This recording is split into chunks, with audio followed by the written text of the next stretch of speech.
Dementia Researcher with a blog and a rating. It's June, and for me as a queer person, that means one thing. It's Pride Month. You might be thinking, Jodi, what has that got to do with dementia research? And you know what, if so, then this blog post is most definitely for you.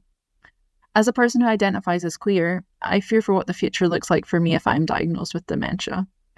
I'm not comfortable saying it, but I cannot deny that in this very moment, I am disappointed and dissatisfied by the extent of the inclusion of minority groups within dementia research and associated discourse.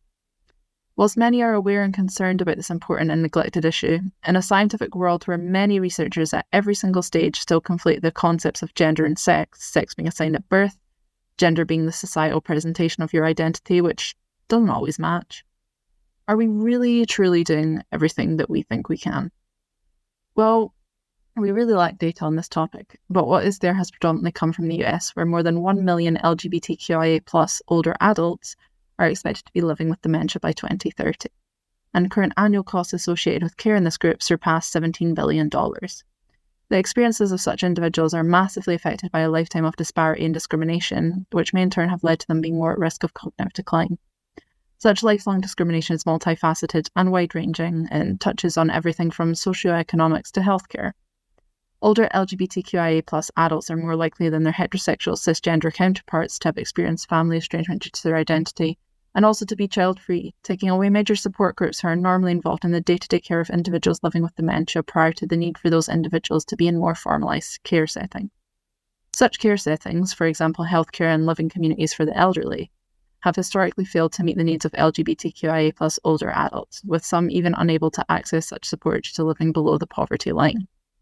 Those who can access these may feel forced to re-enter the closet, as it were, when they are in these facilities, to not be subjected to possible discrimination, and can face issues with partner involvement when that partner is of the same sex or does not conform to rigid gender norms.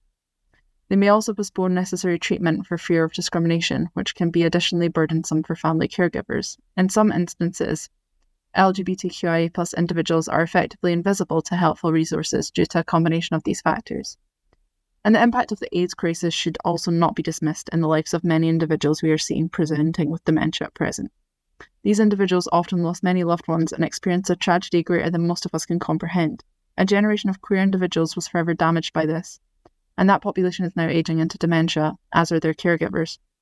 Some such individuals may be experiencing further discrimination due to their own HIV statuses, again compounding the lifelong discrimination that these individuals may have faced.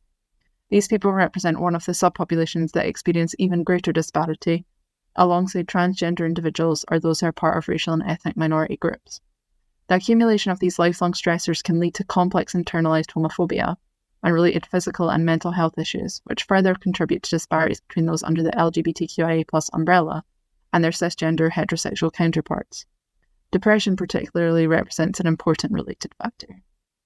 Similarly, much of the research work in dementia is framed around normative tropes of loss, decline and forgetting, which can be biased in their use of gender language and heteronormative concepts and require updating to be more inclusive. Accurate figures for LGBTQIA+ individuals do not exist at baseline in many countries, and whilst this is disappointing, it's no surprise that it's currently impossible to source accurate data pertaining to the specific group of individuals who are both LGBTQIA+ and are living with dementia. This will doubtless improve with time, but requires that those involved in dementia research and healthcare are provided with better education regarding this population, and are exposed to as diverse a range of patients and people living with dementia as possible. So, what can we do as people involved in dementia research and care? Good practice guidelines are not well established in this space, but if we involve LGBTQIA+ people of all ages at all stages of practice shaping and policy making, we can improve on these as we go forward.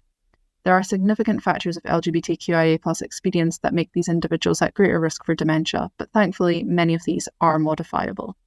As society becomes more accepting of differences from the cisgender and heterosexual norm, it is important that we increase discourse around the topic and consider how we can make changes in our own practice that make for a better experience for these individuals. Not everyone experiencing dementia holds the additional experience of a lived LGBTQIA+ identity, but everyone who experiences dementia deserves to be treated with dignity and respect. Thank you for listening. Join the Dementia Research bloggers and share your own views.